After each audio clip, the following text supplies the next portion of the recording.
Umasipala unikele ngemali eyevile ku2 million kanye nezinye izinsiza ukulekelela intsha ukuthi iqhube amabhizinisi ayo. Akubona nje ukuthi kuzosizwa kuphela lapha abantu abangosomabhizinisi nabangekho labazozuza uma ngabe laba bekwazi ukukhula badala amathuba omsebenzi. Lentsha engosomabhizinisi iyathunga ihwebe kanti enye yenza amabhizinisi okuphekela imicimbi.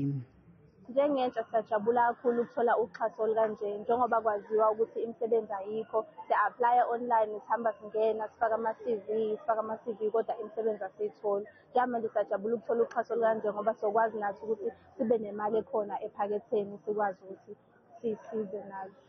Umhlathuze wakhele ogwini olusenyakatho eKwaZulu-Natal ungaphansi komasipala wesifunda iKing Cetshwayo kanti umnotho wakhona ufaka owasolwandle, umoba, amahlathi, iphepha kanye nensimbi phakathi kokunye.